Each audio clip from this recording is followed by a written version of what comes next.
Amados irmãos, a paz do Senhor Jesus Cristo, no nosso momento de reflexão desta semana, quero trazer, irmãos, uma meditação sobre o tema da ansiedade, vencendo a ansiedade. Por meio das Sagradas Escrituras, nós vamos aprender sobre a definição de ansiedade, suas consequências e como vencê-la. Para isso eu vou utilizar de alguns slides para que melhor nós possamos aprender, tá? O que a Bíblia tem para nós sobre esse tema. Portanto, aqui está, vencendo a ansiedade. E o texto que vai basear a nossa discussão está na primeira epístola de Pedro, capítulo 5, versículo 7, que diz: lançando sobre ele, Jesus, toda a vossa ansiedade, porque ele tem cuidado de vós. Primeiramente, queridos, eu quero trazer aqui a definição psicológica de ansiedade. De acordo com a psicologia, a ansiedade é uma resposta natural do corpo a situações de perigo, estresse ou desafio. É uma reação adaptativa que nos prepara para lidar com ameaças percebidas.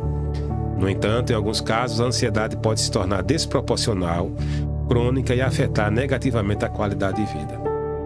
Então, observe que, para a psicologia, a ansiedade é algo natural do corpo, que reage de forma a se adaptar a algumas situações de estresse, de desafio, de perigo. Porém, em alguns casos, ela pode afetar negativamente a qualidade de vida, se não houver um tratamento, se não houver um controle, um equilíbrio quanto a isso aí. Também a psicologia nos traz alguns transtornos que a ansiedade pode causar.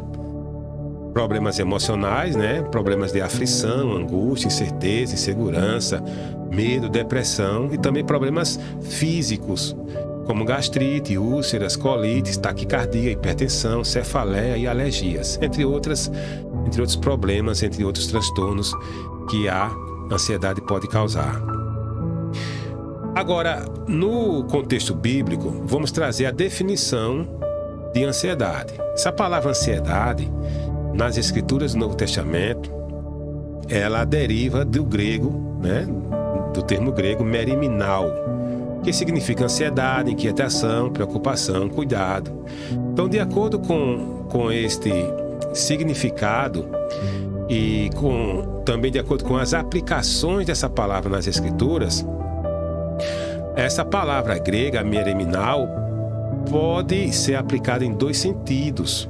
No sentido positivo, que trata de uma preocupação natural, um cuidado, e também no sentido negativo, que já é uma preocupação exagerada, indevida, uma inquietação.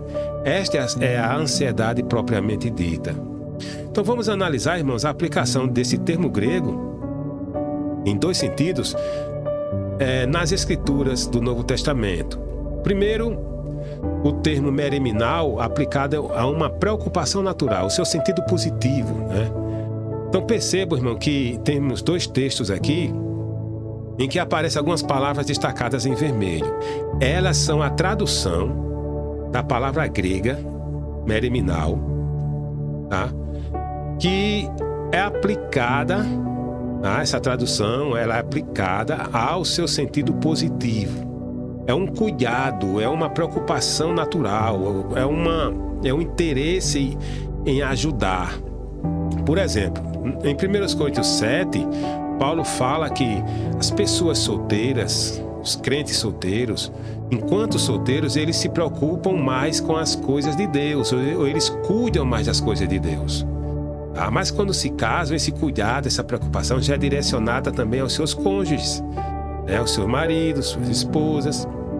E também em 1 Coríntios 12, versículo 25, o mesmo apóstolo aplica o cuidado, ou meriminal, a palavra grega meriminal, como que com cuidado, como uma preocupação. Ou seja, ele ensina que os membros do corpo, que os crentes da igreja devem cuidar uns dos outros, se preocupar uns com os outros, ajudar uns aos outros. Então perceba, essa é uma aplicação do termo grego meriminal, que significa ansiedade, para no seu sentido positivo, para uma preocupação natural, cuidado. Mas também o termo é aplicado no seu sentido negativo, preocupação exagerada, inquietação, ansiedade. E Jesus diz: não andeis ansiosos, Mateus 6,25, ou seja, não andeis inquietos, preocupados exageradamente, preocupados demais. Em Lucas 10,41, ele já diz que Marta estava ansiosa, estava preocupada demais, inquieta demais.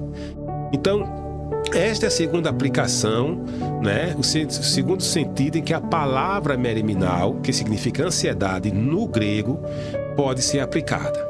Em um sentido positivo, preocupação natural, cuidado, interesse. Seu sentido negativo, preocupação exagerada, indevida.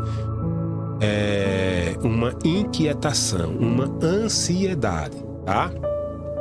É comum também nós ouvirmos na nossa língua a palavra ansiedade no seu sentido também numa conotação pejorativa, né? Alguém está ansioso, está preocupado demais. É comum nós ouvirmos isso. E ainda se referindo a essa relação, irmãos, entre preocupação e ansiedade, nós podemos dizer que toda ansiedade é uma forma de preocupação, né? Mas nem toda preocupação é ansiedade. Ou seja, eu posso estar preocupado sem estar ansioso, mas também eu posso estar ansioso, ou seja, se eu estiver ansioso, eu estou sempre preocupado. Então, nem toda preocupação é ansiedade, tá? Mas toda ansiedade é uma forma de preocupação. Problemas causados pela ansiedade. Aí, de acordo com a Bíblia, vamos citar alguns problemas que a ansiedade pode causar em nossa vida. Primeiro, antecipação do sofrimento. Jesus disse: não andeis ansiosos, em Mateus 6,25. Não andem ansiosos, não vivam ansiosos. Que o estilo de vida, o modo de vida de vocês não sejam pautados na ansiedade. Porque fazendo isso, você antecipa o tempo do sofrimento de um problema que ainda não aconteceu. E vai acontecer até mesmo um sofrimento duplo. É um sofrimento por um problema que ainda não aconteceu, o de agora, e o sofrimento pelo problema quando ele vier a ocorrer. Então, não ande ansioso, não ande preocupado. Você vai estar trazendo sofrimento, uma dor, aflição, angústia de um problema que ainda não ocorreu, tá? Então, esse é o primeiro problema que a ansiedade pode causar, antecipação do sofrimento. Também a ansiedade pode causar uma desvalorização do que é mais importante, que é a vida e o corpo. Jesus também, em Mateus 6,25, diz que a vida e o corpo é muito mais importante. É mais importante do que aquilo que nós necessitamos.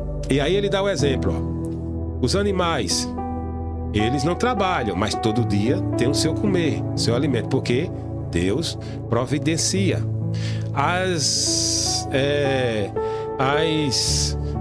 ervas do campo, as flores do campo, não trabalham, mas todos os dias elas estão lá vestidas.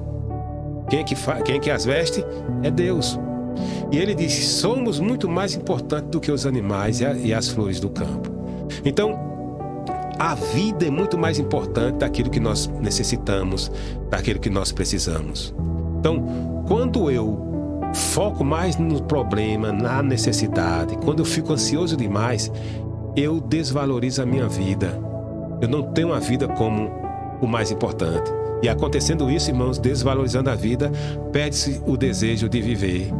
Não tem mais vontade de viver, quer se isolar, quer viver solitariamente, trancafiado num quarto, não quer mais se relacionar com as pessoas, não se comunica mais, às vezes quer tirar sua própria vida.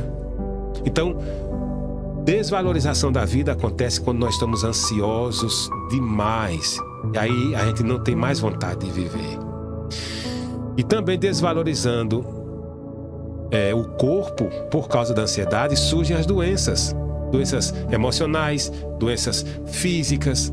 As pessoas passam a comer demais, se alimentar demais, ficam obesas, não cuidam do seu corpo, porque estão mais preocupados com as necessidades e com os problemas, devido à ansiedade. Então, meus queridos, tenhamos a vida e o corpo como mais importante que a necessidade e os problemas.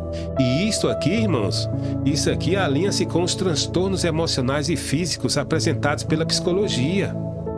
E também eu quero dizer que muito antes da psicologia, da ciência, descobrir a ansiedade, defini-la e mostrar os problemas que a ansiedade pode trazer, as escrituras já traziam desde o início.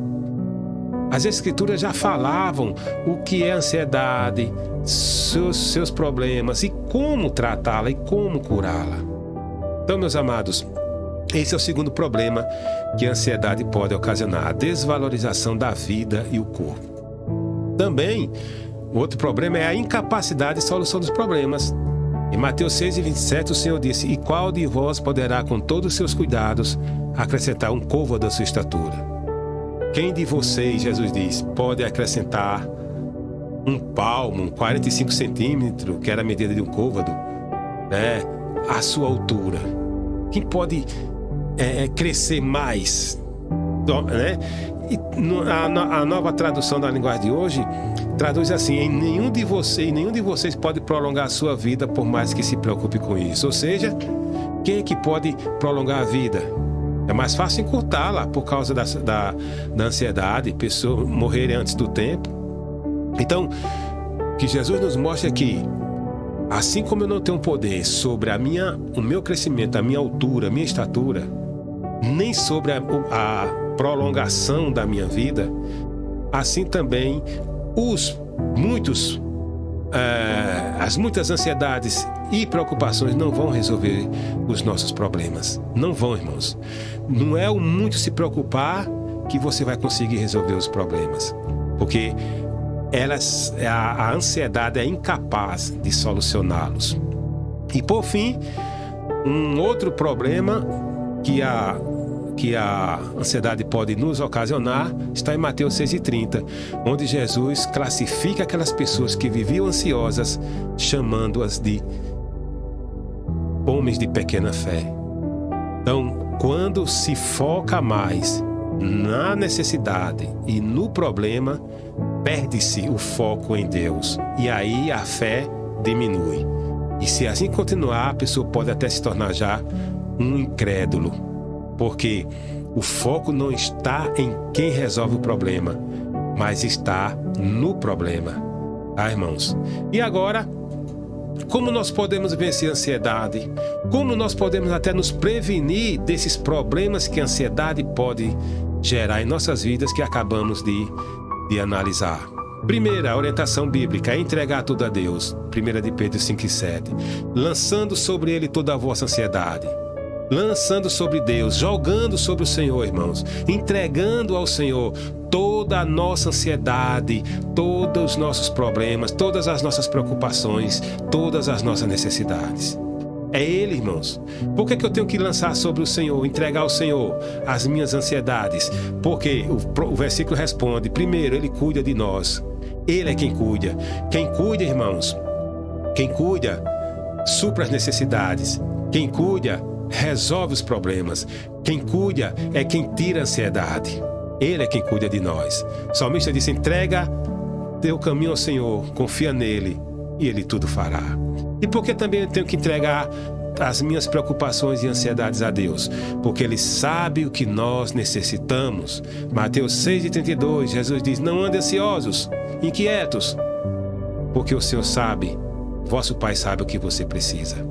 Deus conhece a minha e a tua necessidade. Ele sabe do que eu e você precisamos. E digo mais, às vezes nem nós mesmos sabemos o que precisamos. Nem nós mesmos sabemos o que necessitamos, mas Deus sabe. Às vezes a gente pede uma coisa achando que é necessário para nós, mas Deus diz não. Deus lhe dá uma outra, que Deus conhece, irmãos. Deus conhece a nossa necessidade.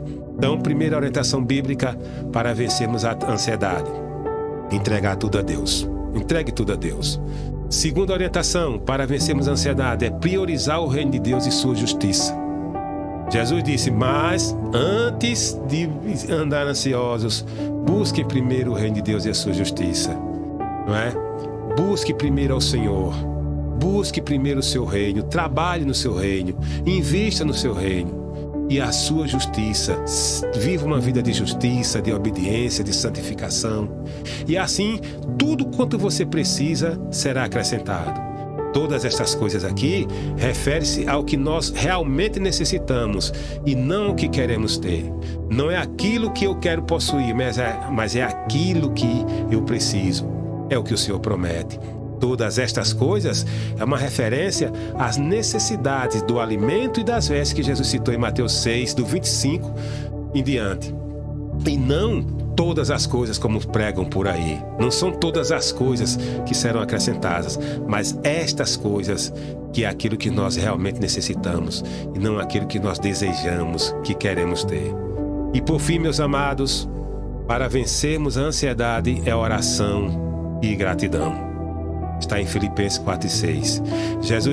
O apóstolo Paulo disse: antes de andarem ansiosos, apresente os seus pedidos, apresente suas petições, suas ansiedades, seus problemas, suas necessidades ao Senhor por meio da oração, súplica e com ação de graças. Por meio da oração, irmãos, nossas necessidades são conhecidas pelo Senhor. O Senhor já sabe sem que nós apresentemos as nossas necessidades. O Senhor já conhece, porém Ele quer ouvir de nós. Ele quer saber de nós. Ele quer ouvir da nossa boca. Ele quer esse relacionamento, irmãos, a oração, esse momento de relacionamento, de interação entre nós e o Senhor, entre o Senhor e nós. Faça conhecidas as suas necessidades ao Senhor por meio da oração. E esta oração não é uma oração comum, é uma oração com gratidão. Seja grato ao Senhor. A gratidão, irmãos, faz vencer a reclamação, a murmuração. Não é uma oração com murmuração nem com reclamação, mas com gratidão. A gratidão faz você reconhecer que o Senhor é quem provê tudo quanto você precisa. Na oração com gratidão, você agradece ao Senhor pelo que Ele fez, pelo que Ele está fazendo e por aquilo que Ele fará. Amém, meus amados? Então, meus queridos, essa é a nossa reflexão sobre esse tema, sobre esse assunto da ansiedade. Como vencer a ansiedade, irmãos? Nós vimos a definição de ansiedade, seus problemas e também como vencê-la. E por meio das Escrituras que nos ensinam a entregarmos tudo a Deus, a priorizarmos o reino de Deus e a sua justiça e a orarmos com gratidão, é que nós podemos vencer a ansiedade. Amém, meus queridos? Tanto a ansiedade como qualquer outro problema nós podemos vencer. Algumas pessoas, até cristãos, preferem seguir o caminho da medicina para tratar a ansiedade. É pecado? Não, não é pecado. Mas a Bíblia nos orienta a confiarmos no Senhor. Honremos ao Senhor com a nossa fé e Ele nos honrará. Entrega teu caminho, entrega a tua ansiedade, entrega as tuas preocupações ao Senhor. Experimenta essas orientações bíblicas na tua vida para tratar a ansiedade, para tratar as preocupações exageradas. E com certeza, irmãos, o Senhor, Ele nos trará paz, sabe? O Senhor nos trará a quietação, estaremos quietos e a paz vencerá toda a inquietação, porque o Senhor, Ele é bom. Que o Senhor nos abençoe, o Senhor nos ajude a aplicarmos estes ensinamentos, irmãos, em nossos corações, em nossas vidas. Amém.